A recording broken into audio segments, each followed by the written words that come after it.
The official title of this painting is 28 words long. Every museum placard shortens it to 4.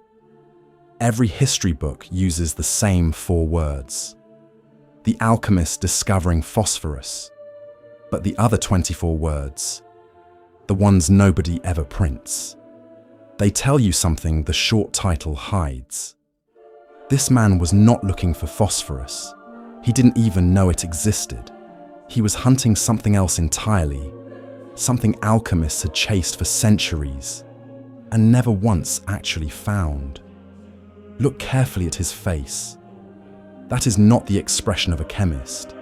That is the expression of a man who thinks he has just found God. This is the alchemist discovering phosphorus, painted by the English artist Joseph Wright of Derby, finished in 1771, then reworked again in 1795. Today, it hangs in the Derby Museum and Art Gallery. Look at the room he's kneeling in. Gothic arches, soaring church windows, stone as old as a cathedral. It looks like a place of worship. But the real event this painting shows happened 100 years earlier in Hamburg, Germany. In an ordinary house, not a cathedral, not a church. Wright never saw that room.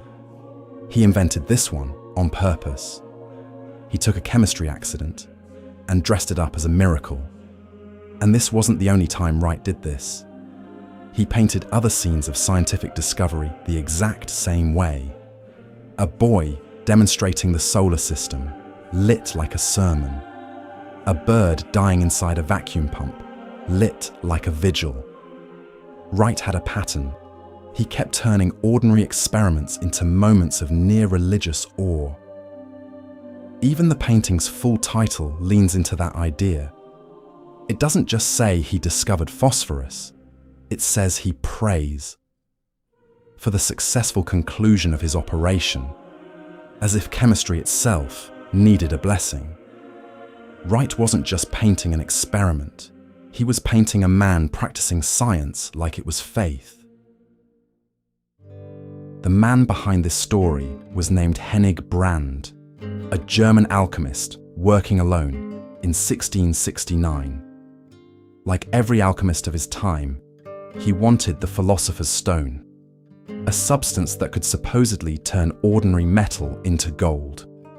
Brand had a theory, a strange one. He believed the answer might be hidden inside the human body, so he started collecting urine, enormous amounts of it. One account from 1730 describes the process in full. 50 to 60 pails of urine, left standing until it turned putrid, until worms began breeding inside it. Then it was boiled down for hours into a thick paste, heated further past the point most men would stop, and that is when something happened that had never happened before.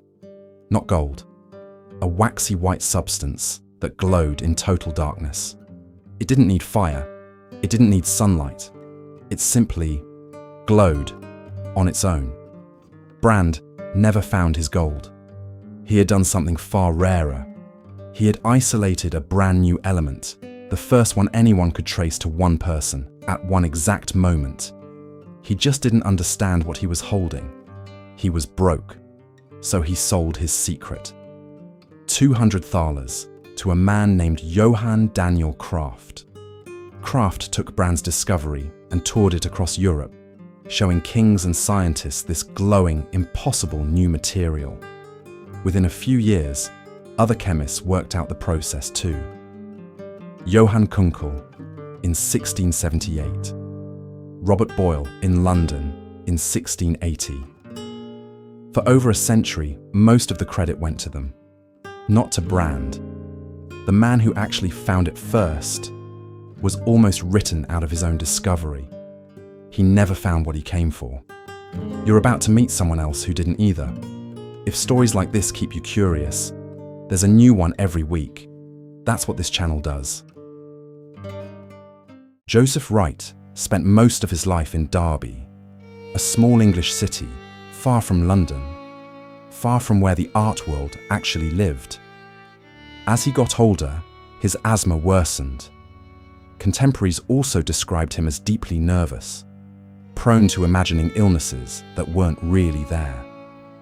His closest friend was a physician named Erasmus Darwin, who treated him for years and looked after him like family.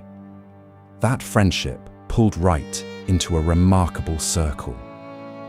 The Lunar Society of Birmingham, some of the greatest scientific minds in England. But here's the detail most people get wrong. Wright was never a member, not officially, not once. He was close enough that one biographer called him a lunar satellite, near the light, never inside it. And in 1784, the Royal Academy offered him something enormous, full membership, the highest honor an English painter could receive. Wright said no, over a slight he believed he had suffered. He cut ties with the very institution that could have made him famous. A man surrounded by discovery, still searching for something he could never quite reach. Wright finished this painting in 1771, and then he didn't let it go. He carried it with him to Italy 2 years later. When he returned to England, it was still unsold. In 1795, 24 years after he first painted it. In declining health, he picked it back up again. He reworked the same canvas, one more time. He never sold it. Not once, in 26 years. It stayed in his own house until the day he died, in 1797. It was only sold 4 years after his death, at auction. 26 years. And the man who painted somebody else's obsession could never quite finish carrying his own. So here is what this painting is actually showing you. Not one obsessive man. 2. Hennig Brand went looking for gold and found something science had never seen before. Joseph Wright went looking for recognition and left behind one of the most quietly haunting images in the history of English painting. Neither man got what he was chasing. Both of them left something behind that outlasted them completely. Remember that title, 28 words long. The other 24 we never print. They were never about phosphorus. They were about a man searching for something he could never quite name. Maybe that's what Wright understood, painting this scene by candlelight. The things that survive us are rarely the things we set out to find. The painting watched. It still watches. It never stopped. Most people look at paintings. Very few actually see them. This is inside the artwork.